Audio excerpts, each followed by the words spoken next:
Hey there. Hello. Welcome, Hi. welcome. Hello. Hey. Hey everyone. We're Hello. glad to see you. We're just letting everyone in. Glad to see you. We're letting everyone in. We'll get started here in just a few seconds. Maybe give it another minute. Yes, ma'am.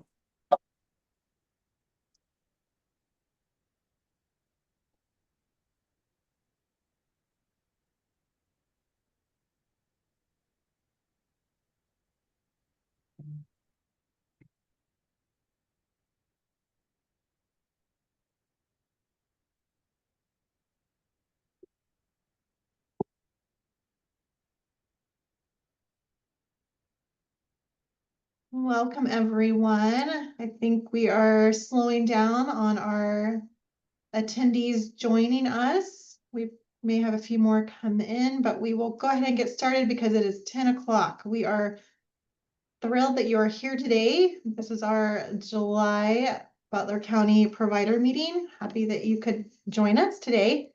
I am Kathy You're Borders. welcome. I am in Provider Relations here at Butler County.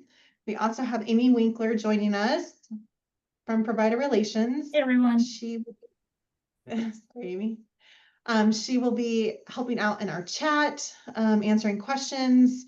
We always do our best to try and get to questions in the chat. However, if we are not able to, we will get back to you. And also just know that all of the materials that we go over today, the PowerPoint and then meeting minutes will be sent out to you after our meeting, probably later this afternoon. So you will have everything that we cover, all the links, everything will be sent to you. We will have time to unmute and ask questions though too. So if you don't use the chat or prefer not to use the chat, you are going to have an opportunity to be able to ask your questions for us to do our best to answer today. So we will go ahead and get started with our meeting. I wanted to start first just giving a little update about from Community Connections here at Butler. We have a free sensory friendly event coming up at the Butler County Fair on July 23rd from 10:30 to 12:30. That would be an awesome thing to attend. You do need to register, so you will call the fair office to register. We also wanted to put a little call out for DSP nominations. Our Community Connections team is always looking for nominations for DSPs. So if you have someone that you would like to nominate, please reach out to Cassie. Her email is there. She would love to be able to do that. And that is an ongoing thing ever, anytime. If you lose her email and not sure, you can always reach out to Amy or I to get that contact information to nominate a DSP. So I'm gonna go on next with some updates for you. So a lot of these updates that we're gonna be sharing with you today are from the Memo Monday that DODD sends out. That is a great place to get information and to always stay up to date. And we do our best here in these meetings to update you as well, to make sure that you're aware of important changes, because as you know, things change a lot in the DODD world. So first off is our MUI rule that was revised that went into effect on July 1st. Hopefully all of you are familiar with that. There has been a lot of communication out there about that. We are actually going to cover a little bit of the changes later on in our meeting. We have our own MUI department here today to answer questions and present information on some of these changes. But just so you have it, I have here the link for you to be able to go in to the DODD website to get updated resources and training materials that they have. They are updating that and adding new things all the time. So that is a great resource for you to have. Those new Appendix C, D, and E forms are also there, posted there. If you don't have them, that would be a good thing to save to your files, get those now before you would need them. We have had a lot of questions about the training that was required for providers on the new rule. We just want to remind you that just have that documented somewhere that you did actually review all the materials that are out there. Maybe it was the recorded webinar or just reading through all the materials. You want to document that on in some way. There is a training documentation form from DODD that you could use. But you are just going to hang on to that and keep that with your records. You do not need to submit that anywhere. You could possibly be asked for it during a compliance review or other times. So we will hold off on any questions you have. I know you probably have MUI related questions. We're going to hold off and do those in our segment in a little bit with our own team in just a little bit. Another important topic you probably have been hearing a lot about, and I'm sorry to have to bring it up again, but EVV claim validations are starting on October 1st. So if you are a provider of HPC, PD-HPC, residential respite, or waiver nursing, you are required to use EVV. Shared living providers do not use EVV, so you do not need to worry about it if you are a shared living provider. However, if you are providing any of those other services, you do have to use EVV. And EVV is simply a clocking in and out on an app on your phone to validate what hours, what units you are billing for. So if you do not use it, your claims will be denied beginning on October 1st. So anything that does not match your claims, do not match your EVV submissions, those claims will be rejected. There are setup instructions available on the Medicaid website. We're also going to send them out today in our meeting minutes. SanData has started daily office hours that we are finding or we are hearing that are very, very helpful. So if you have any issues getting set up or using the system, you will want to schedule an office hour visit with them rather than call. We have found that calling SanData is not always helpful.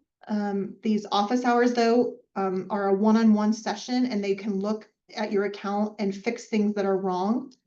A trend and pattern that we're seeing with setup is providers add the individuals they're working with, and the app seems to be working. The individual is there appearing, but there is a second piece during setup that sometimes gets missed, and that is you have to activate the client in the SanData portal or the EVV portal online, so not in the app. And if that is not done, those submissions, those EVV submissions that you're doing are not actually reaching Medicaid. So you have to do both parts. So we are doing our best right now to try and reach out to providers that are appearing on reports that we receive as not using EVV. So if you have received an email from us, for sure, you want to look into your setup or your submissions to see if there are errors happening with them. But if you have not received an email from us, it could be that we just didn't catch you on the reports that we pulled. So you would still want to make sure you are getting this set up and using it if you are a provider of one of these required services. Wanted to give you a few reminders about EVV. So the use of GPS is not allowed unless you have consent of the individual. So in the app, it automatically defaults to having GPS on when you are using the app. So you have to go into your phone settings and turn that off if you do not have written consent from the individual that you can use the GPS. So just a reminder of that. That written consent is something that you will keep as the provider in your documentation if you have consent to use the GPS. I also wanted to remind you that there is a live-in caregiver EVV exemption available. So if you are an HPC provider or any of the other services and you live with the person that you provide services for, you can apply to be exempted from using EVV. However, you have to apply and you have to be approved. So until you get that approval from Medicaid, you would still be required to use EVV. After October 1st, your claims would start to be denied if you didn't have the formal approval from Medicaid. We have linked the form that you would fill out to apply for that exemption. Also wanted to remind you that GT Independence, so those of you that are providing PD-HPC, participant directed HPC, has not yet been approved as an alternate EVV vendor. So that means you still need to use SanData EVV or an alternate. Most of you are going to use SanData though. So until GT Independence is approved, even though you're clocking in and out with them, you still also have to clock in with SanData. They're getting close to being approved, but they just aren't, and we just don't know for sure if it'll be by October 1st or not. So at this time, we are recommending that all PD-HPC providers get set up in SanData to begin using. For those of you that are interested in using something other than SendData, this most often applies to agencies that perhaps are using another clocking in and out system. There is a list now on the DoD website, I'm sorry, it's the Medicaid website that lists all of the vendors that are currently approved. There are quite a few. I'd say there's probably at least 30 or so now. So that list is posted there and updated. If you are using a timekeeping vendor that is not listed, there is instructions there where you could apply to have your vendor approved. I don't know the length of that process, how difficult that is, but the instructions are available there. So I'm going to pause here because that was a lot of information, and I'm wondering if some of you have questions about all of this. I'll pause. Feel free to unmute if you do. Kathy, we did have one thing in the chat, and someone was asking about Britco for EBV. So Britco has been approved. I feel like actually I want to get back to you. I believe that it was, but I want to just double check. So on this link here on this page, the EBV alternate vendors are listed there. So we would go there to make sure Britco is listed. I know Britco was working towards that, and I believe they were, but we want to double check.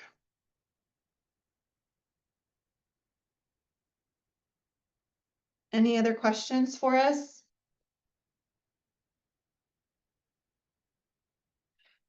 I will say too that if you're getting errors in your submissions, there is a way for you to correct your timekeeping. So if your claims get denied beginning in October, you can go back in and edit your EVV visits in the EVV portal and make those changes needed and then rebill for claims. Just to kind of keep in mind for later. All right, well, I'm going to move on. If there's not any other questions, feel free to reach out to Amy or I if you do have questions later. We have been getting a lot of questions, so we love that. It's good to know that you're working on it. We encourage you to start on it now rather than wait till October 1 or even late September. This is just a reminder. We mentioned this in our last meeting, but DoD has been extending provider certification dates this year, and it's kind of random. So it doesn't happen for every provider that was expiring in 2025. So you will want to check your certification date if you were set to expire in 2025 to see if your date has changed. You do receive an email from DoD 90 days before your expiration though. So if you don't receive that email, it's probably because you've been extended. So you'll want to definitely watch your email if you are expiring in 2025. We wanted to remind you that in rule, it says that providers are to submit their recertification application 45 days before they expire. In the past, DoD certification has been generous in extending providers who did not do that for different reasons. They are now, due to the number of applications they are receiving this year, they are not approving extensions unless you submit 45 days before your expiration. While expiring billing, you should be able to bill though, because they often retroactively set your date as the expiration date. They make it a that date. It's just a kind of bill. The applicants for renewal are taking 9 weeks, right? The process. Also, for add-on services, any applications are taking quite a long time. Just wanted to make you aware of that.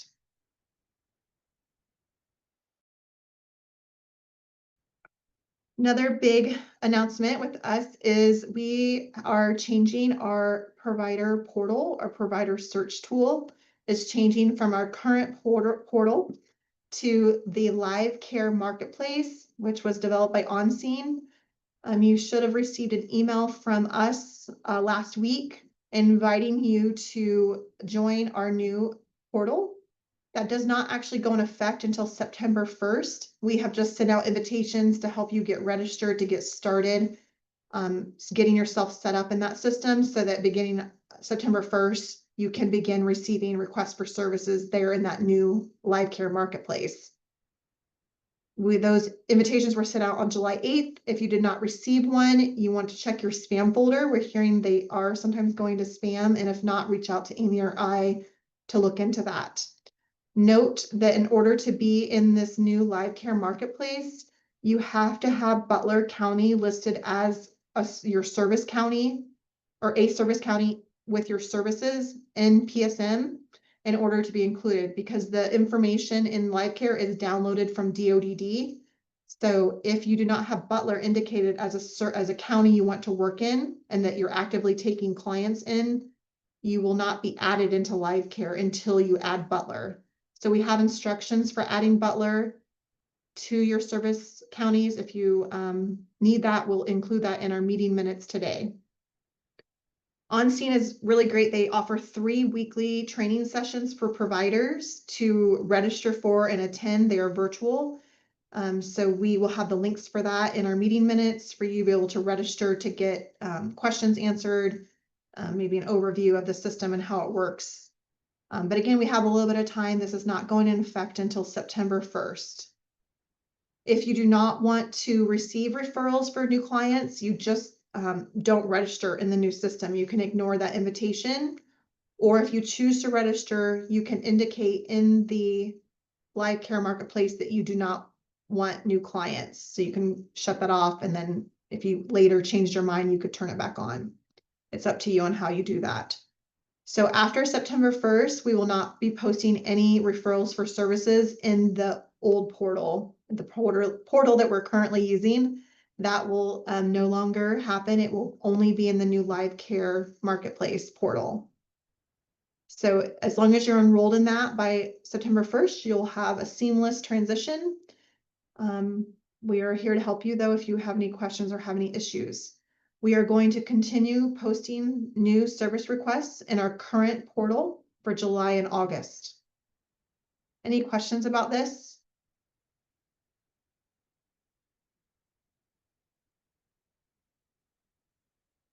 Okay, great.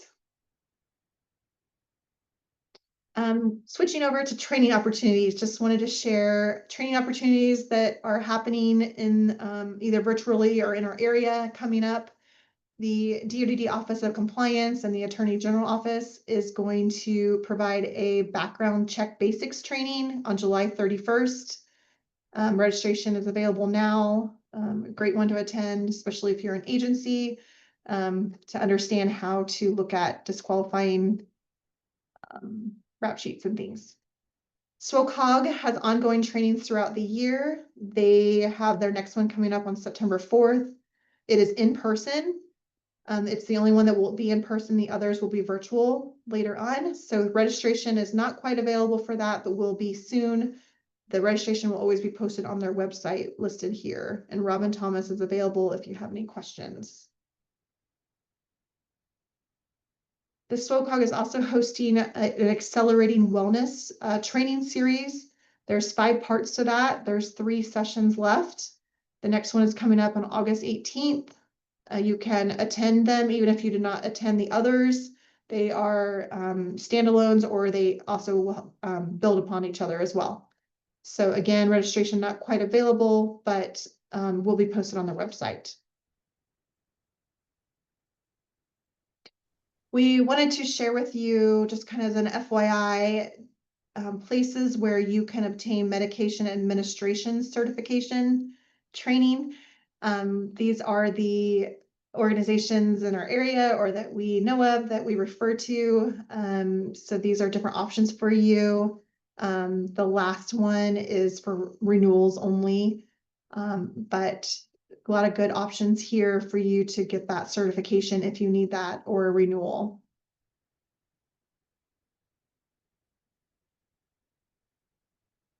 Lastly, in my learning, DODD just posted another employment training available for you. It's called Pathway to Employment. So they've done a great job in the last several months putting a lot of new employment trainings there. So encourage you, if you are an employment provider, to check that out. It's called Supporting People with Criminal Records. So that is available in My Learning. You can access anytime. All right, are there any questions with anything I've covered? A lot of great information.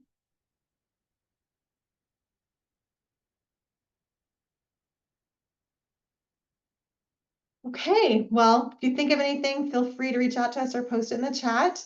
We are going to now turn the time over to Rebecca Lyons. She is here from our own Butler County MUI department. She is going to talk to us about the rule change.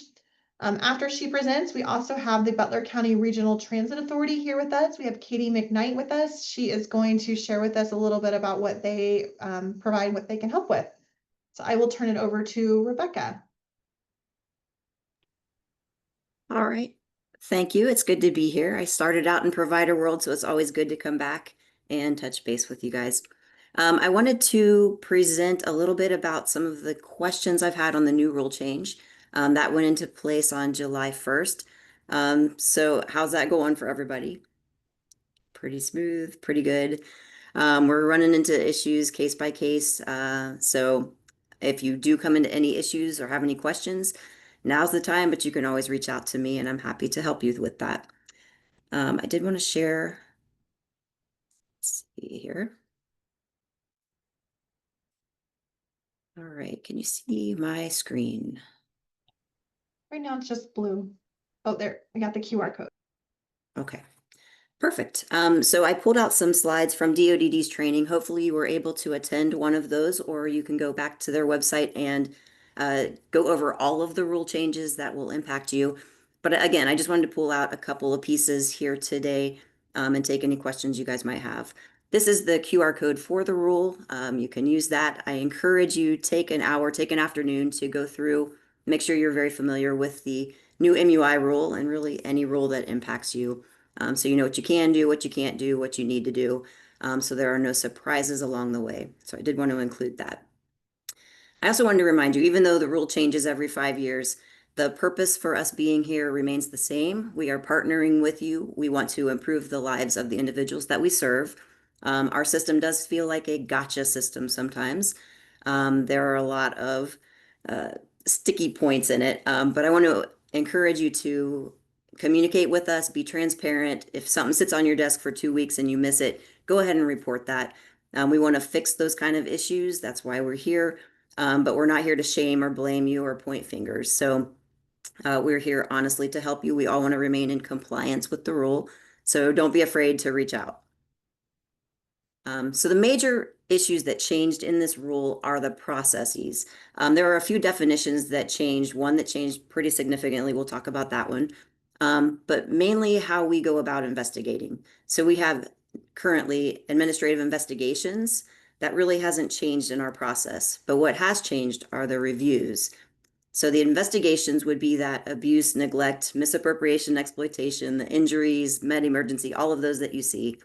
Those aren't changing. So your staff are going to identify there's an allegation of abuse or this person fell and broke their leg. They're going to fill out their incident report. They're going to report it to us. We're going to ensure those immediate actions are taking place to keep the person safe. I will assign an investigator who's going to touch base with you, talk to people, gather information, and do all the things they need to do to come to an outcome or a determination. None of that has really changed in the process.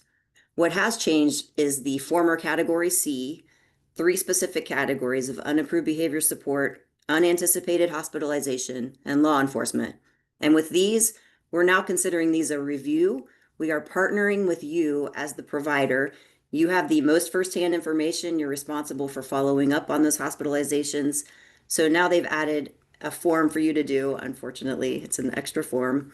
But you're going to partner with the IA really more directly. It used to go through the SSA. At this point, we're partnering closer with the provider. And so what that looks like is, let's say someone goes to the hospital, and we'll go through that change too here real quick.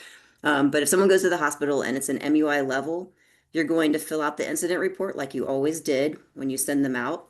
But we'll also need this form. It's Appendix D for hospitalizations, and you'll need to submit those at the same time. So let's get into a little bit of this hospitalization because I'm getting the most questions on this category specifically.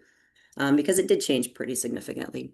So for this, we need several pieces and parts for it to become an MUI. We need a hospital admission, but it has to last 48 hours or longer. And then it has to be one of 6 diagnoses: aspiration pneumonia, bowel obstruction, dehydration, medication error, seizure, or sepsis. So we made a little flow chart. I think this is going to help. And we've sent this out. Do reference this. Do call me anytime. But so if someone is sent out to the hospital this morning, we're going to start our flow chart. Were they with a DD provider at the time of the hospitalization or leading up to that injury or illness? If not, that's not going to be an MUI ever. So it has to be with a paid DD provider. You go to the next line. So we're going to wait until they're in for 48 hours or longer. Don't get too hung up on that. We're not looking at seconds and minutes.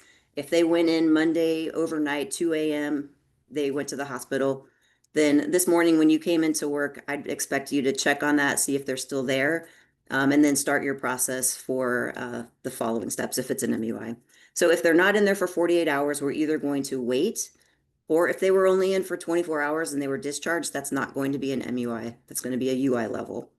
But let's say they're in, they went in Monday morning, we know that they're still there. Now we're looking at their diagnoses. So is it one of these 6? Is it aspiration pneumonia? Is it a bowel obstruction, dehydration, med error, seizure, or sepsis? If it is one of those, then yes, you have an MUI. If it is not, then there is a second caveat in the rule. Let me go back. So we have the 6 diagnoses. The second avenue that you could get an MUI is if you have 2 related admissions within a period of 30 days. That wording is really confusing, but basically, is the person in, did they go in for psych 2 weeks ago? They were in for longer than 48 hours, and then they're back in for psych. They've been in for 48 hours. That's an MUI. It's a repeat of the same diagnosis. It doesn't have to be the 6. It can be anything. It can be psych, UTI, community acquired pneumonia, anything like that. So clear as mud, right? So along the way, I'm hoping that your staff or yourself, you're writing up that incident report when they're sent out to the hospital, and you're kind of keeping a general time frame of when they're going in. If they're transferred while they're in the hospital, we're looking at the initial time they went in, and actually when they walked into the ER. So not even when they were formally admitted. We're not checking back what time were they admitted. No, just we're going with the spirit of the law. Has it been 48 hours since they went into the hospital? And generally that's going to be an admission. They're not going to keep someone in the ER that long typically. So then at that point, we're just looking for the specific diagnosis, either a repeat of any diagnosis or the 6. One word of advice: sometimes they go in for observation and we don't know what the diagnosis is. So we're not expecting you to know what you don't know. So your point of discovery would be when you learn it is one of these 6 or it is a repeat diagnosis. One caveat on dehydration. I know a lot of times people go in, maybe they have a UTI and they come out, you see the discharge notes and it says UTI and dehydration, and you didn't realize they were treated for that. So your discovery would be when you review that discharge summary. They're already home, you have everything done, but that would now meet criteria for an MUI. So that starts your clock for your discovery. We have some examples from the state. So Janet is hospitalized over 48 hours due to seizures. Her ISP describes that she has epilepsy and is regularly seen by neurology.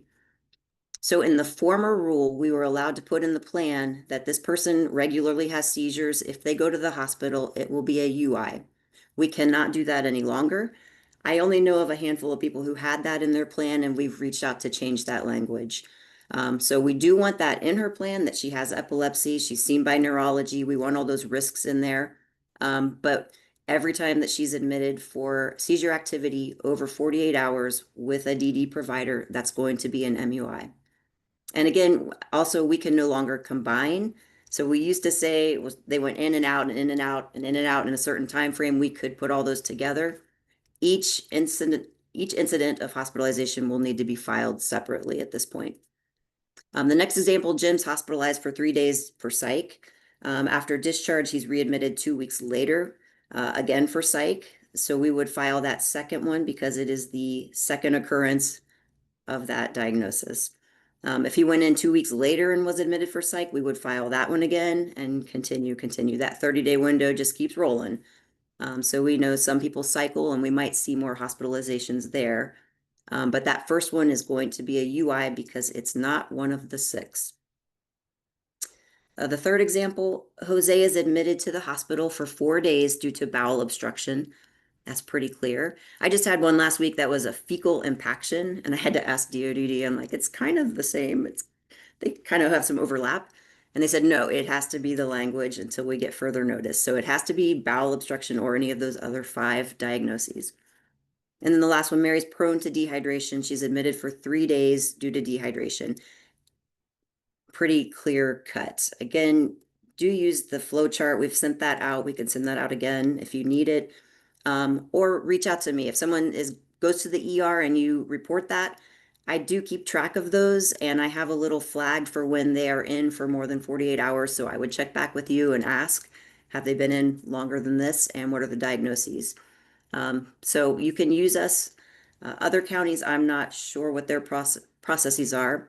I know some are struggling with the rules, so we're going to have grace for everyone here. Other county boards and yourself have grace for yourself too. We're going to do the best we can and go through one at a time and hopefully get everything done. So when I reference the forms that need to be done, this would be Appendix D form. This is a state form. They've asked for no changes to occur. You can't make this your own. They want this to be statewide, a form that everyone uses. So when you have a hospitalization, again, that's going to be at least 48 hours into the person after they're sent out. So you're going to kind of hold on to that paperwork. If you're an agency, you have your staff writing up the incident report. Hopefully you have a process where that comes to the office and you're just kind of, I suggest maybe putting a note on it for the date you need to check back, see if they're still there, see if they have a qualifying diagnosis. And then if they do, let us know and then start your Appendix D form. Which up at the top, it's all of the appendix have the same information there at the top, the individual's name, the date of hospitalization. DODD gave the example of how to do these, and in that they put the date as your discovery date.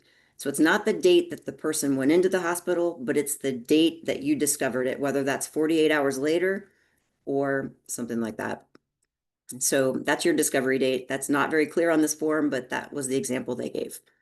The MUI number, you're never going to know that because I need this form to file. So leave that piece blank, but we need the rest of it filled out.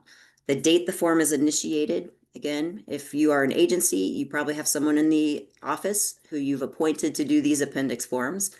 That's going to be the person.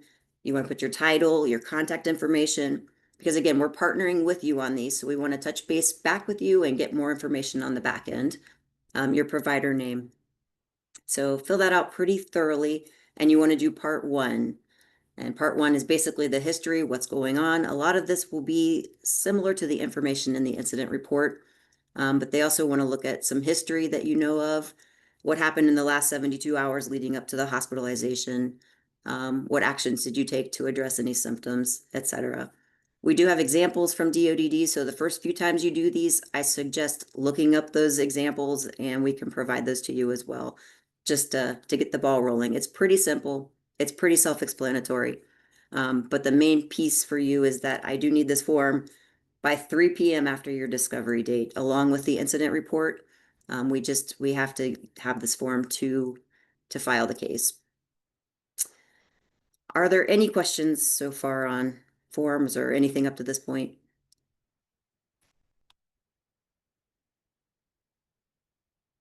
Okay, I don't see anything. I don't see the chat, so Yep, we're good in the each, chat. yeah. Okay.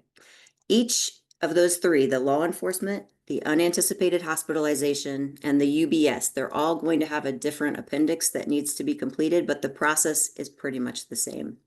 So, again, here we need the incident report, the appendix.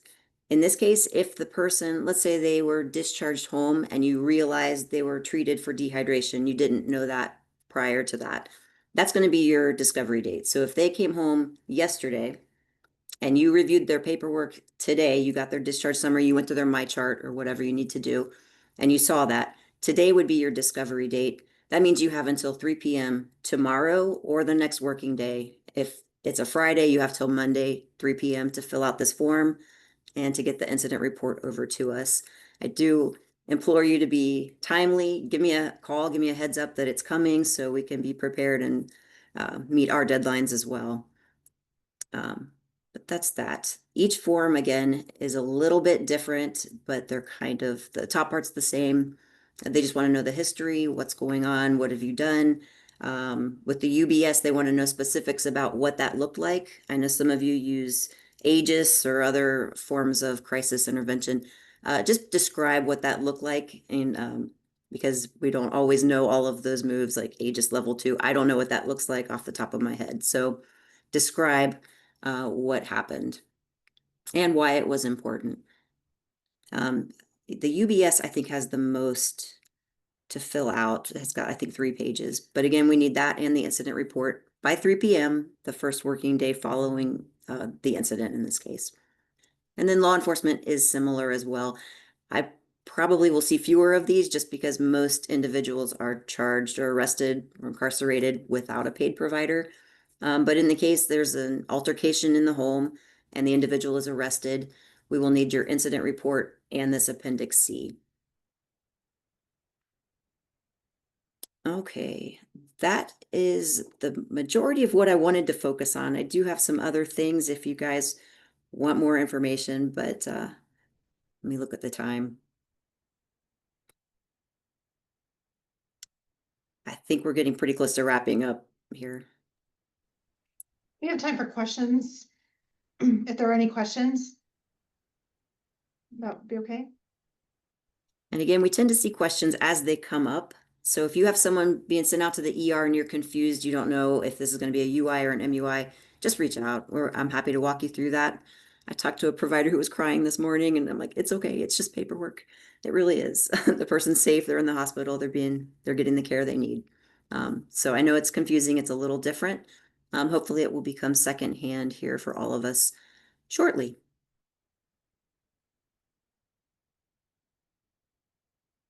All right, if there's nothing else, then again, I'm always here.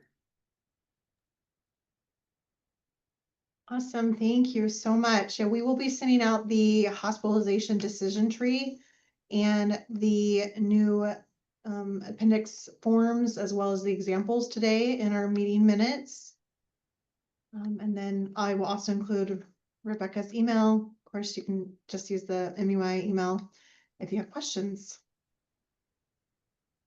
All right, well, we will move on now. We are happy to have Katie McKnight with us here. We will turn the time over to her. Awesome. Hi, everybody. Thank you guys for having me this morning on such short notice. I really appreciate it. I won't take up a ton of your time. I just wanted to let you know some of the services that we have available, and also let you know that we're here if you have any questions about how to access those services. So obviously we have the fixed routes. When I say fixed routes, I'm just talking about those traditional bus stops where you go to a bus stop and you wait for the bus to come as scheduled. All of those are totally free to use for everyone. There is no pass needed. There is no ID needed. You just hop on the bus that you need to get on and get off at the stop you need to get off at. And there are a few different ways to figure out which route you can use and where your closest stop is. I think that the easiest way to do it is to use Google Maps because people are most familiar with Google Maps.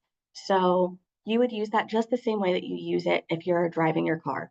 You plug in your desired destination, and then along the top under the destination, you will see various icons. And usually that car icon is highlighted just by default. But there is a bus icon, and you just tap that bus icon, and it will show you where your closest stop is and when it's coming, how long you'll be on that bus for, what stop you'll get off at, how far you need to walk to your destination. All of the details are right there. If you are planning ahead and you don't need to get on the bus right now, there's also a leave toggle, and you can just tap that leave toggle and say, well, actually, I want to leave tomorrow by such and such a time, or I'd like to arrive at my destination at this date and time. And that will refresh all the options to show the most relevant routes available at those times. And then we have, of course, we have our paratransit services. I'm not sure how many of you are familiar with these. I'll just go over it really quickly, but it is an application-based service for anyone who has a functional disability that prevents them from utilizing the fixed route services. Disability here is defined by the ADA, so broad stroke here. That application can be found on our website at butlercountyrta.com, but it can also be mailed to any individual from our headquarters if they don't have access to a printer. The first portion of that application is filled out by that individual or a helper. And then there's a second part of that application that needs to be filled out by someone like a third party who can vouch for the fact that this person does have a disability that prevents them from utilizing those fixed route services. So that can be any of you, it can be social workers, it can be a nurse, it can be anyone else in their lives that kind of acts as that third party, maybe not like a parent or a child, but someone else. That gets sent in. We have 21 days to get an answer back to that person as to whether or not they're accepted into the program. Our turnaround time is usually faster than that. But if you need those rides immediately, then you do get 3 consecutive days of rides within that waiting period that are just on us. The ADA service area operates when and where the fixed routes operate, which can get a little confusing, but our customer service team has a map that they use. They pin everything right there. So if anybody ever has questions, you can just give them a call and they will let you know if where you're at is within the service area, if where you're going is within the service area. If someone does not live within the service area, but they'd still like services, they're not disqualified from services just because they don't live within the service area. They just need to find a way to get within that border.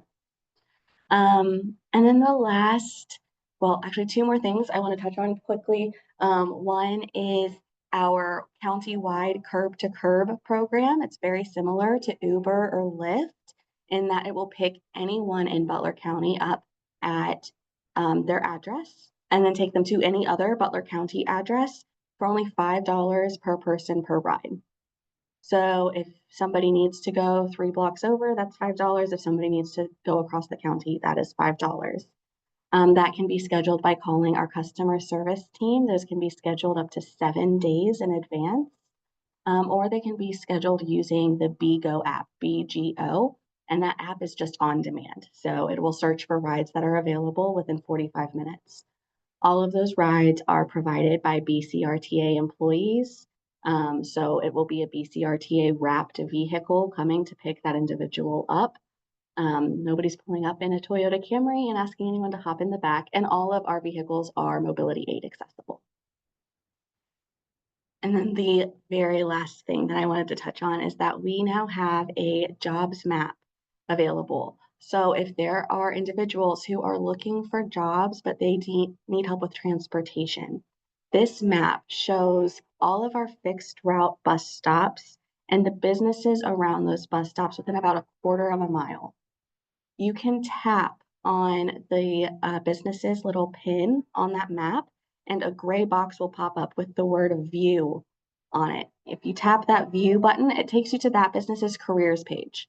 So that person can now just apply for a job that's on the bus route. All they need to understand is what that bus is, what their availability needs to be based off of that bus's schedule. And that is a free service as well. So those were the things I wanted to touch on very quickly, but I'm available for any questions. And I also, please feel free to email me or call me anytime with anything that you need.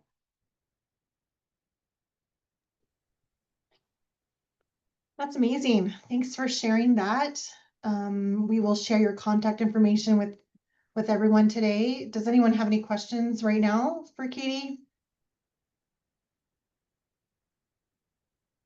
is the latest that the fixed routes run and the curb to curb service? The curb to curb service runs Monday through Friday from 6 a.m. to 11 p.m. And our fixed routes vary depending on where you're at because we have those inter-Oxford routes that go later than most.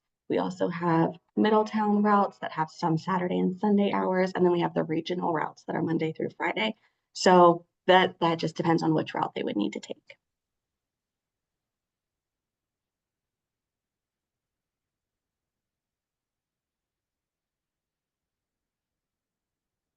No other questions? Well, we thank you, Katie, for attending and sharing all that great information with us. Super Thank you. exciting to know that. I We'll be able appreciate to it. utilize. Yeah, great. All right, so we have a few minutes left. I am going to share our next provider meeting date with you. And then we've had some questions come up about EVV, and I know not all of you are subject to EVV. Maybe you're not providing services. So we will just spend maybe a few minutes, maybe answering some of those EVV questions. But if that doesn't apply to you, feel free to hop off. We hope to see you next time. September 17th is our next virtual meeting, same time as always. We look forward to seeing you. If those of you who want to hear just a little more about the exciting topic of EVV, we wanted to address some of those questions that have been coming up. So to get back to the earlier question about Britco being an approved alternate vendor, I was able to look that up to confirm. I just wanted to be sure not give misinformation out there. They are actually approved as an alternate vendor. And I was just going to spend just a second here and show you the Medicaid EVV website so that you are familiar with it, because it has been really beefed up the last few months in preparation for the claims validation. There are a lot of great resources here that I wanted to make you aware of. And this also is where the list of alternate vendors are posted. So I wanted to show you how you can find that out, because I know a lot of you agencies are using current timekeeping systems. And so we'd love great if what you're using will work. So this is the website. It is Medicaid, not DODD. So it's a Medicaid site. I found that this panel on the right-hand side is a great place to look for quick links for resources. So the first section is just kind of an overview of EVV rules and facts about it. But this next section here is helpful with some resources to help you get going. And then actually down here is let's see, actually this is what I wanted, quick links. That's what I really wanted. So there are other links there, but this is the best one, the one quick links. This actually is where you go for kind of troubleshooting things. So like it starts out with things to help you get started, but then it goes on to links to help you solve errors or problems that you're having with your submissions not matching your billing claims. If you get those error reports, there are great different articles here linked that you can go to find out how to fix them. So this will be a handy resource as we get into actual claim denials. So bookmark this site. If we go down here, there are these pictures, photos here. So I'm going to click on the information for providers tab, and then it opens up some information, background information, and then there's these 5 drop downs. And so you'll see here, this one says providers using an alternate vendor system. So this is what I was referencing where that list of vendors is. So when I click on this little caret, again, some more information here, we're just scrolling down. So here's our list, and this gets added to all the time. So these providers right here, or I'm sorry, these vendors right here are approved to use for EVV. So if you are contract with them, you're using this service, here's Britco right here. You can continue using them as your vendor. However, you do have to complete some steps. If you're not using SANDATA, you do have to follow these steps that are listed here.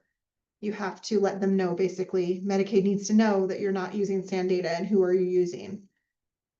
And then if you're using a vendor who is not on that list, there is the steps here too that you would do to look into getting them added perhaps as an alternate vendor. And again, I think it takes some time because like we mentioned, GT Independence is still unfortunately not on this list. And they've been working on it for a little while. So I just wanted to share that with you. There was also a question about billing with EBB. So you will continue billing just as you always have. You will still bill an EMBS if you use that system, or if you have a billing agent, however you do your billing, that will not change. Everything is staying the same. The only thing that is it's being added to what you're doing is that you have to now use an EVB vendor to submit your time in and time out for all of your HPC, PDHPC, all those services that are required. And those submissions, that EVB vendor that you use, they're going to send all that information for you to Medicaid. So you don't have to do anything besides use the app or use the system to clock in and out. I don't know if there's any other questions, Amy, that I might have missed, or any other questions that haven't been asked yet that you guys have. I think you got them all, which is great. Are there any other questions anyone can think of with EBB or anything else we talked about today? Kathy, if I could just chime in. Hi, everyone. Yeah. It's Leanne. I'm here if I see there's a few folks that I've reached out to this week with local contracts on the call. So if anybody has any questions about our local contract plan for 2026, also here to answer those, or questions about our upcoming levy campaign or anything like that. So I can hang on for a few minutes. And if you guys have a question about that. I have a question about EVB. I only serve one person, and it's a family friend. I've done this for years. When EVB came out, I did the whole stuff, and it was, it was trouble at the beginning and so on and so forth. And when they saw I was just a respite caregiver, they said you don't need it. So my question to you is, where do I go to start all over again? I assume this is an app, or is it a website that you go to complete it? There's two parts. There is an app, but before you can use the app, there's a website. And let me are you providing residential respite? Yes, I go there, or he comes to my home. Yeah. So right now, we can get with you one-on-one, but for informal respite, it's not required. So if you were providing informal respite, which I think you are, but we can chat, you Yes. don't have to use it. So you are a lucky winner today. Hey, you know what? Yes, it's kind of frustrating times. I need someone to give me a checklist on what I have to do. And and then I find I don't have to. However, I gotta say, it's all good information. I'm glad to know more about MUI and stuff like that. Been blessed that it has been no problems, but so I appreciate that. So who do I go to, and what do I do to find out what my checklist is to be sure I'm compliant? Yeah, reach out to Amy or I, or we can follow up with you, Leslie, and see. I know compliance requirements, they change all the time. That's why coming to these meetings is a great thing. It's awesome that you're here. Just keep coming, read our emails. That's really the best. All communication nowadays comes by email. So I know not everyone is a reader of email, but the more you can pay attention to that, that is really your best source of information to make sure you don't miss anything. Will it say though, it isn't applicable to informal respite, and after a while I quit paying attention because every time I did it, it didn't apply. So Right. I mean, I'm grateful for this, believe me, but I just needed direction on that. So thank you. Yeah, we'll follow up with you specifically about that because that is a unique service. Okay. All right. Thank you. Okay, so going back to our EVV Medicaid site, this page is really long. They have like everything added like on the main page. It is hard to find things. So on the link that I linked on the website, here, and I'll actually try and share again real quick. We have a question about finding things. I know it is tricky. I don't love that everything's just thrown on all on the same page, but here we go. All right, so this is the landing page. Hopefully this looks familiar. So then we're just gonna scroll down, way down. So this bar here, you can see we have got to go quite a ways to get through all this information. And then I've got to click on the information for providers, but it doesn't actually go to another page. It's just opening up things. You'll notice our URL is still the same at the top. It's just opening up some more information. So it's clicking information for providers, having that additional information pop up then here. And then our alternate EVV system is the second gray line here. Setup is the first one. So when I click on that, there's a lot of links for helping get started. And then your alternate is second.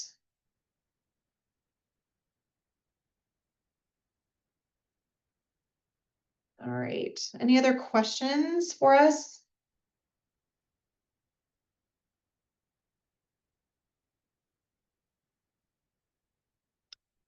Well, it's so great to see all of you. We love these meetings, a chance to see you, even though it's just virtually. At least we see most of your faces. We love this. So always feel free to contact us. We do have office hours, as Leanne had mentioned in the chat. We have office hours twice a month.